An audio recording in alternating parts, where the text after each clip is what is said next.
వ్యవహారాలు ఉన్నాయో తెలియజేయడం కూడా జరిగింది.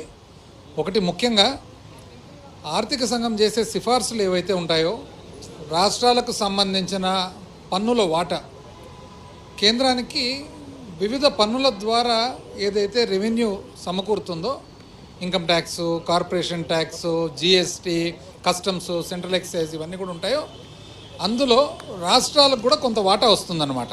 ఎందుకంటే రాష్ట్రాలన్నీ కలిపితేనే దేశం అవుతుంది కాబట్టి. అయితే అది ఎంత వాటా రావాలా అనేది ఆర్థిక సంఘము సిఫార్సు చేస్తారనమాట. అదేవిధంగా వివిధ రాష్ట్రాలలో కూడా ఏ రాష్ట్రానికి ఎంత రావాలనే కూడా ఆర్థిక సంఘం సిఫార్సు చేస్తారనమాట.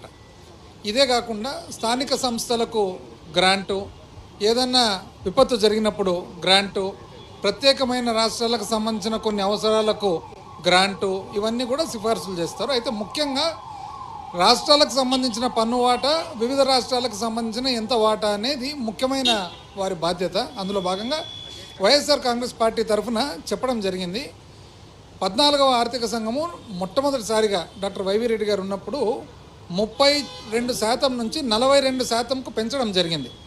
ఆ తర్వాత డాక్టర్ ఎన్కే సింగ్ గారు 15వ ఆర్థిక సంఘం కూడా 41% ఇవ్వడం జరిగింది. కానీ నిజానికి చూస్తే ఇంచుమించు 10% తగ్గుతుందన్నమాట రాష్ట్రాలకు వచ్చేటప్పటికి.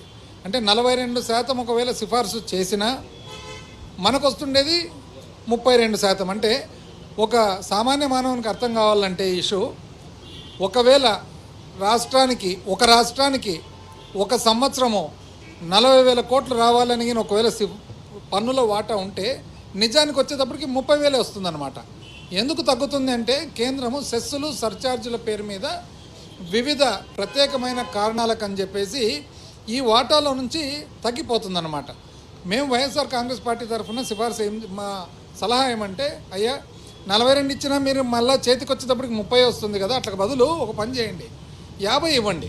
ఎందుకంటే 30 ఇచ్చేది 42 మొట్టమొదటిసారిగా ఎప్పుడు డాక్టర్ వైవి రెడ్డి గారు సిఫార్సు చేయడం జరిగింది. ఎందుకంటే రాష్ట్రాలకు వాళ్లకు ఇండిపెండెన్స్ ఉండాలి, వాళ్ళకు అటానమీ ఉండాలి, వాళ్లకు ఏ విధమైన ఖర్చులు ఉంటాయో వాళ్ళకే తెలుసు. కాబట్టి ప్రతి విషయంలో కూడా కేంద్రము రాష్ట్రాలకు ఇది ఈ విధంగా చేయి, ఈ విధంగా చేయొద్దని చెప్పేదొద్దు. రాష్ట్రాలకు వాళ్ళ ప్రభుత్వాలు ఉన్నాయి, వాళ్ళు ఎన్నుకున్నారు కాబట్టి వాళ్ళ కొద్ది వాళ్ళ ఖర్చులు వాళ్ళు చూసుకుంటారు, వాళ్ళ ఇష్టపూర్వకంగా ఖర్చులు చేసుకోవాలనే ఉద్దేశంతో పెంచడం జరిగింది. మరింత పెంచండి 50%కి, 50కి పెంచితే కనీసం 40 అన్నా వస్తుంది కదా అని చెప్పి ఒక సలహా ఇవ్వడం జరిగింది. ఇంకో సలహా ఏమంటే, మామూలుగా 1971 సెన్సస్ తీసుకుంటారు, ఇప్పుడు 2011 తీసుకుంటున్నారు.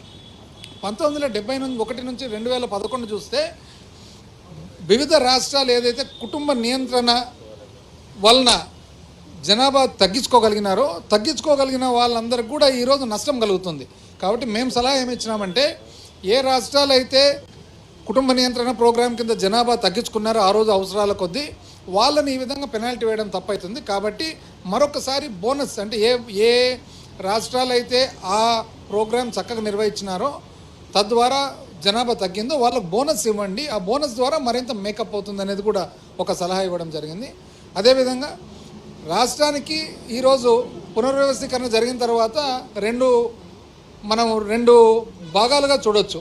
2014 నుంచి 19 ఒక భాగము, 19 నుంచి 24 ఒక భాగము. అది 14వ ఆర్థిక సంఘము, ఇది 15వ ఆర్థిక సంఘము. ఆ 14వ ఆర్థిక సంఘం పీరియడ్ వచ్చేసి ఇంచుమించు టీడీపీ ప్రభుత్వము, 15వ ఆర్థిక సంఘం పీరియడ్ వచ్చేసి ఇంచుమించు వైసీపీ ప్రభుత్వము.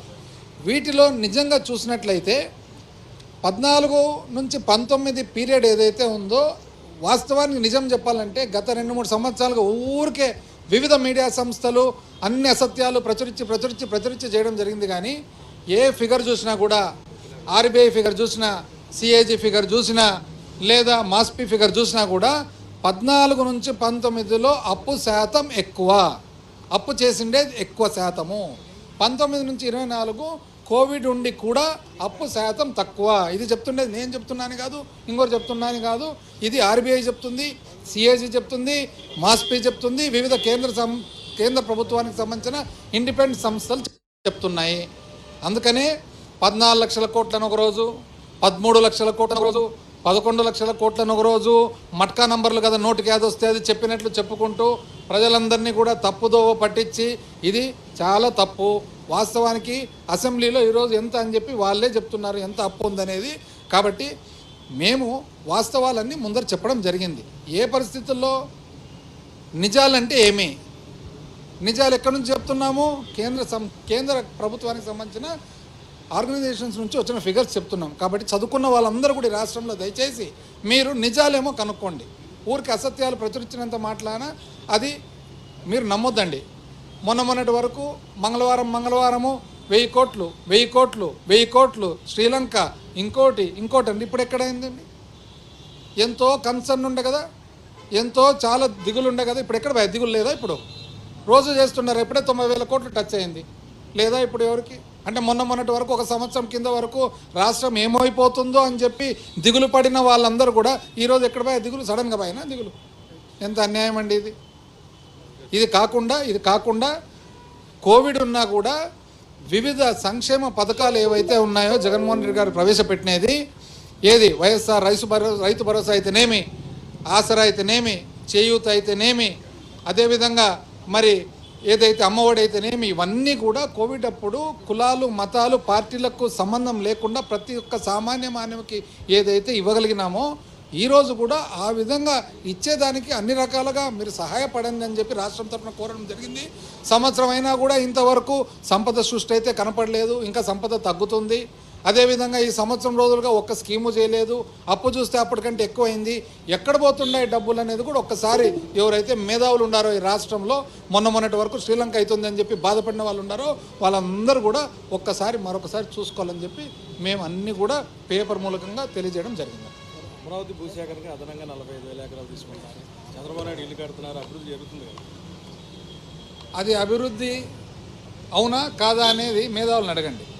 అంటే ఒక రాజధాని కడుతున్నారా, ఒక నగరం కడుతున్నారా? ఇప్పుడు మ్యాండేట్ ఏమి ఇస్తారు ఎవరికైనా కానీ ప్రభుత్వానికి? రాజధాని కట్టేదానికి మ్యాండేట్ ఇస్తారు, నగరం కట్టేదానికి ఇచ్చినారా? 5 ఎకరాలు ఇల్లు కూడా కడుతున్నారు. అది ఉండని 5 ఎకరాల్లో కట్టుకోవచ్చు, 10 ఎకరాల్లో కట్టుకోవచ్చు, ఎకరాతో కట్టుకోవచ్చు, అది వేరే విషయం. ప్రభుత్వానికి 5 సంవత్సరాలు కాలపరిమితి ఉంటుంది. ఎన్నికైన తర్వాత అన్నీ బాగుంటే 5 సంవత్సరాల లోపల మ్యాండేటు రాజధాని కట్టాలనే, నగరం కట్టాలనే. అది మేధావులందరూ ఒకసారి ఆలోచన చేయాలి. నంబర్ 1. నంబర్ 2, మన శక్తి ఎంత? అన్ని బ్రహ్మాండంగా కడితే సంతోషమే కదా, అందరికి సంతోషమే, ఎవరు వద్దంటారండి?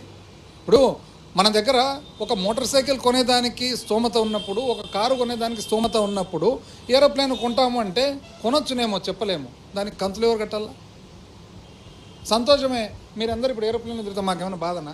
తిరగాలనే ఉంటుంది. కానీ దాని స్తోమత కావద్దా? ఇవన్నీ చూసుకోవాలనే మనం చెప్తూ ఉండేది. మన రాష్ట్రం ఏమి, మన పరిస్థితి ఏమి? మా పార్టీ తరఫున మాత్రం పేదవాని బ్రతుకు తెరువు, పేదవాని సంక్షేమము ప్రధానం గవర్నెన్స్లో అనేది మా సిద్ధాంతం. ఇది రాజశేఖర రెడ్డి గారిది అదే సిద్ధాంతమే, జగన్మోహన్ రెడ్డి గారిది అదే సిద్ధాంతమే, మా అందరిది కూడా అదే సిద్ధాంతమే. సామాన్య మానవుడిని బ్రతుకు తెరువు మాకు ఇంపార్టెంట్.